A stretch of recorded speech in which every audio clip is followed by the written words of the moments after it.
क्या बताऊं मीना, मेरी सास हमेशा मुझे उल्टा सीधा कहती रहती है। क्या कर रही है बहू?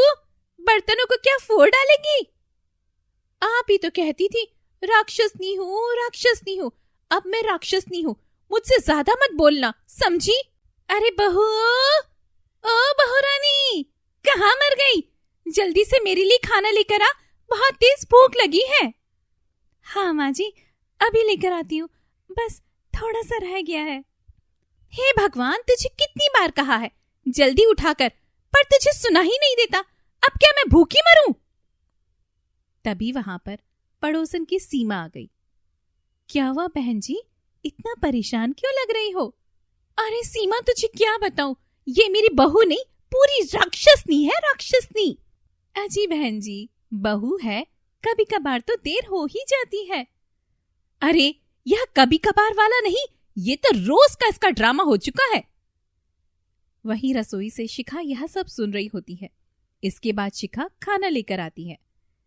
दिखाई नहीं दे रहा, सीमा आई है, चल उसके लिए भी चाय बना कर ला।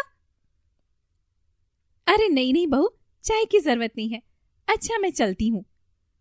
यह कहकर सीमा वहां से चली गई। सीमा के जाने के बाद शिखा रसोई में वापस आ गई और बोली, मैं चाहे कितनी भी माँ जी की सेवा कर लूं, पर इन्हें तो मुझ में राक्षसनी के सिवा कुछ भी दिखाई नहीं देता। एक बार वह अपने कमरे में दुखी बैठी हुई थी। तभी उसके फोन पर उसकी सहेली मीना का फोन आया। लगता है तेरा मूड सही नहीं है, क्या हुआ?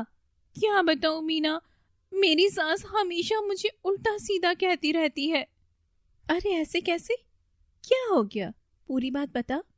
इस पर शिखा ने मीना को सारी बात बताई। अच्छा ऐसी बात है, तो तू अपनी सास को सबक सिखाना चाहती है? हाँ हाँ मीना, पर वो कैसे? तुझे बस वैसा करना है जैसा मैं कहती जाऊं, फिर देखना तेरी सास कैसे सही चलती है। फिर मीना ने शिखा को सारी बात बताई। अब देखती हूँ माँ जी को, ये कैसे सीधी नहीं चलती मेरे साथ। शिखा किचन में आई और जोर जोर से बर्तनों को फेंकना शुरू कर दिया। क्या कर रही है बहू? बर्तनों को क्या फोड़ डालेगी? आप ही तो कहती थी राक्षसनी हूँ, राक्षसनी हूँ। अब मैं राक्षसनी हूँ, मुझसे ज्यादा मत बोलना, समझी? उस दिन कमला बिल्कुल शांत रही। अगली सुबह उसने देखा शिखा उठी ही नहीं है, तो वह उसका कमरा खटखटाने लगी।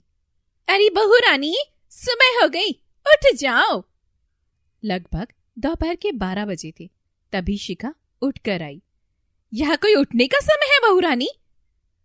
अरे माँ जी, आप ही तो कहती हो राक्षस 12-12 बजे तक सोते हैं, तो मुझे उसी का असर है, मैं नहीं उठने वाली। यह कहकर शिखा ने अपने लिए नाश्ता बनाया और आराम से खाना खाने लगी।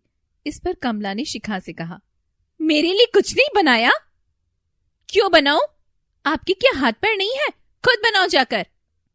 शिखा का बदला हुआ रूप देखकर कमला को कुछ समझ नहीं आ रहा था कि आखिर शिखा को अचानक हो गया है। लगता है तू पागल हो गई है, इसलिए ऐसी हरकतें कर रही है। माँ जी, अभी तो सिर्फ पागल हुई हूँ, अगर ज्यादा कुछ कहोगी तो कच्चा चबा जाऊंगी, क्योंकि अब मुझ में राक्षसों के सारे गुण आ चुके हैं। अब जाओ यहाँ से।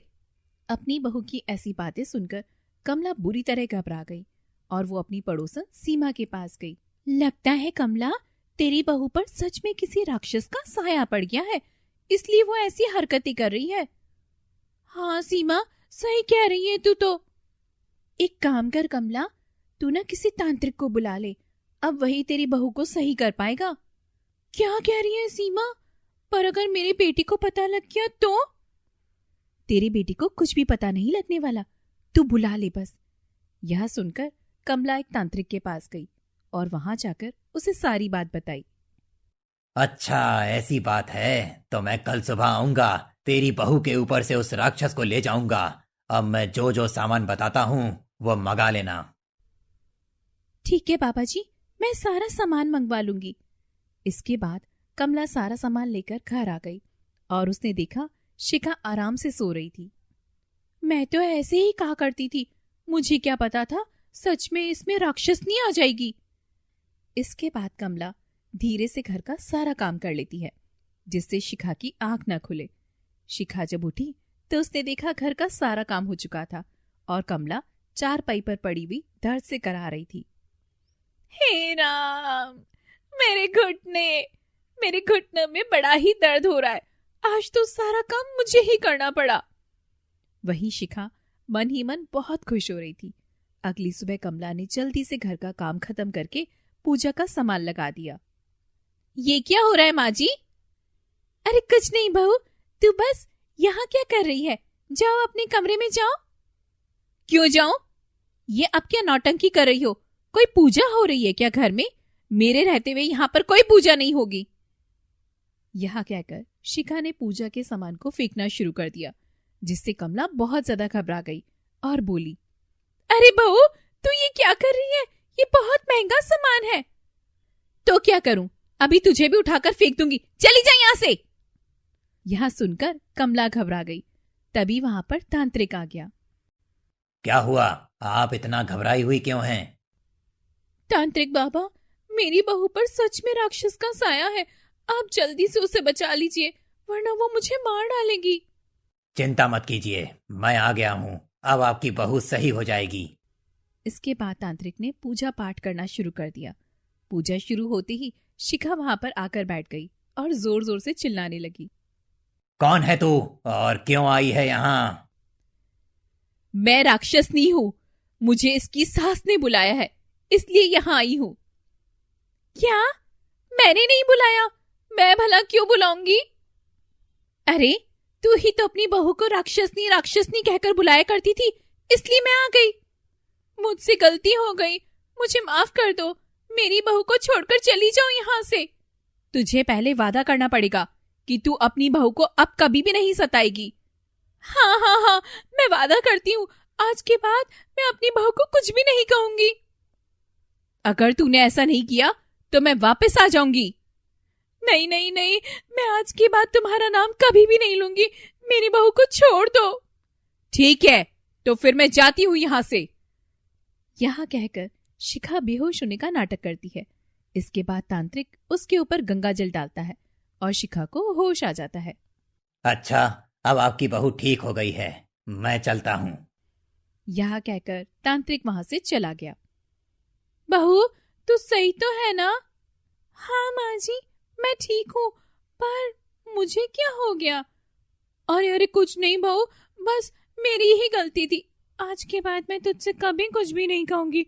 मुझे माफ कर दे मेरी बेटी। यह सुनकर शिखा बहुत खुश हुई। वैसे माँ जी, आप इतनी डरी हुई क्यों हैं? क्या आपने मेरे अंदर राक्षसनी को देख लिया था? हाँ बहू, तेरे ऊपर राक्षसनी आ गई थी। वो तो अभी अभी तांत्रिक पापा ना तेरे अंदर से राक्षसनी को निकाल कर गया है। अच्छा माँ जी, ऐसी बात है। पर अगर आपको एक बात बताऊं तो आप बुरा तो नहीं मानोगी ना? नहीं नहीं नहीं नहीं बहू, बताना क्या बात है। माँ जी, मेरे ऊपर कोई भी राक्षसनी नहीं आई थी। यह तो मैंने आपको सबक सिखाने के लिए किया था, और यह तांत्रिक भी मेरा ही बुलाया हुआ था, क्योंकि मैंने उस दिन आपकी और सीमा आंटी की बातें सुन ली थी। पर तूने ये सब किया क्यों? क्योंकि माँ जी, आप मुझे बहुत ज्यादा तंग किया करती थी।